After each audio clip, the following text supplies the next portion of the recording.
Hello, thank you for watching uatv. Welcome to the program. The Holodomor, also known as the Terror Famine, was a man-made famine in Stalin's USSR in 1932 and 1933 that killed an officially estimated 7 million to 10 million Ukrainian people. Ukraine is now fighting for this tragedy to be formally recognized as a genocide. Joining us to talk about the recognition of the Holodomor is Vitaly Ogienko, Chief Specialist at the Ukrainian Institute of National Remembrance. Thank you for joining us. I'm glad to be here.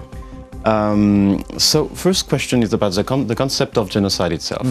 The author of the concept of genocide, Raphael Lemkin, called massacres of the Ukrainian of the early 1930s, quote, a classic example of a genocide. So how does the Holodomor falls into this definition? Really, Lemkin told about it as a genocide, and he told that it's four features, definite features of genocide. One of them is killing, and second is destroying religion of people who believe in God. It was forbidden in the Soviet Union. And next, he wrote about destroying of culture, of soul. He called it destroying soul of nation. And from this perspective, he really thought that Holodomor is a classic example of genocide, along with Holocaust. So the killing comes with the idea of destroying a culture in this. Generally, Lemkin meant not only killing. Killing it is like one way of destroy people. It's very easy to kill people, and this problem with these people can be fixed in such a way. But Lemkin spoke about destroying of culture of people, destroying of soul. It can be done in a lot of ways. But if we speak about this UN Convention of 1948, it is more narrow understanding, because it was international diplomacy, and it was USSR and England and US, and they each has some sort of own understanding. And this general first understanding of this definition of Lemkin was cut, and it in this definition, which is in convention, to fit to a certain it is much more narrow.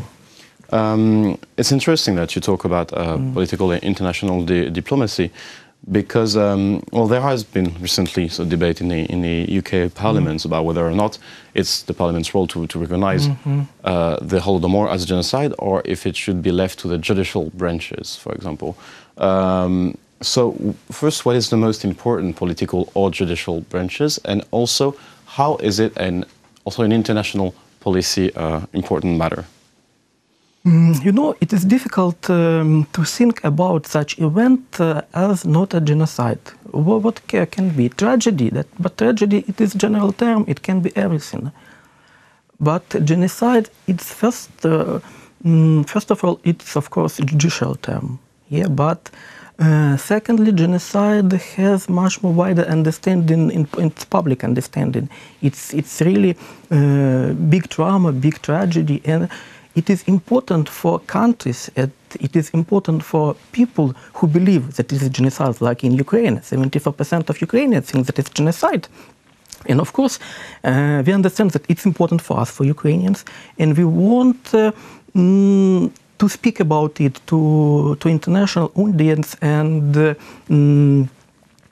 we hope that international audience understands that it's important for Ukrainians, and make some steps to us to this our understanding, and some our effort to define and to recognize it as genocide, because it really was a genocide. And if we look at research, at scholarship, most of scholars define it as genocide. And it's It's very easy to understand this movement of Ukrainian state and this movement of our Ministry of Foreign Affairs to this direction of recognition this as genocide. There is no another way to move this issue forward. But why is it important for Ukraine and for Ukrainian culture and identity also? It's part of our cultural identity. To be internationally, that's what I mean, recognized. I'm thinking, for example, the Armenian genocide is a controversial genocide. Of course, it took a lot of time to be recognized, and in certain countries, it's not recognized yet. Why is it important if Ukrainian, most and the majority, as you said, recognize it themselves as genocide? Why is it important that the international community is behind them to recognize it? You know, we have some history of making this effort to recognize it. We have Ukrainian diaspora, and they made this effort 40 and 50 years ago. In part, it is connected issue because really this memory of Holodomor, I can compare, for example, diaspora and Ukraine. This memory is important for cultural identity for these people, but this very important not only memory about, but recognition and some efforts to recognize it as genocide. In order another people, another countries define it as genocide. And you know, maybe the same process of recognition is really important for identity, not only memory, but this process of recognition, because it's one way of thinking about this event, not only about like event, but as a modern understanding of it. We think about Holodomor, but in terms of recognition. It's a part of really identity. It's a part of some cultural... Of building something else over it.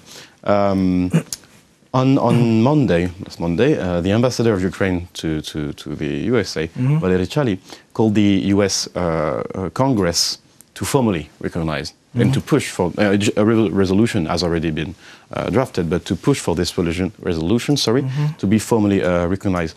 Why especially the US Congress? Why especially them? US is probably the most important and powerful country in the world, and we have huge diaspora, Ukrainian and US, and it's probably part of our international strategy in the world, and I think that it's very good for Ukraine as a state,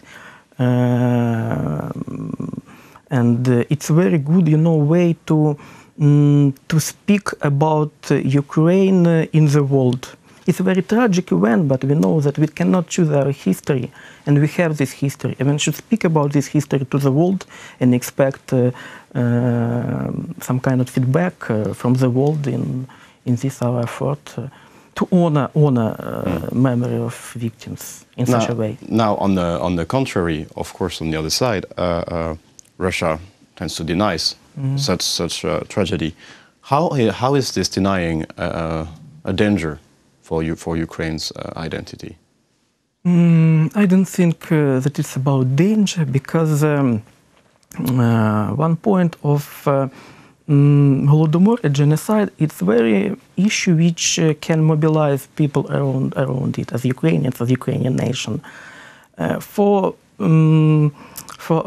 a task of mobilizing, it's very useful for Ukrainian national identity. But of course, Russia opposes it. It's very it's quite understandable. In part, I think it's issue of responsibility, because Russian society is not ready to be responsible to own history, not only about Holodomor, and they are not ready to speak about it in terms of recognition and in terms of own responsibility. To see its own flows, like through the... Okay. So, as I understand, recently Anne Applebaum published a book called The Red Famine to explain this specificity of the Holodomor compared to the famine in 1930s USSR. So, how do researchers, how do scholars, how does this sphere, intellectual sphere, helps this recognition, helps this constriction of this recognition on a political level and in other ways? What is the influence of this sphere? They are connected because it's a part of our work with Holodomor, and scholarship is very important. And if we back in history, it's clearly that we have such a very important book. For example, a book of Robert Conquest, and it is American historian, American scholar. And after this book, a general understanding of these events came to a broader Western audience.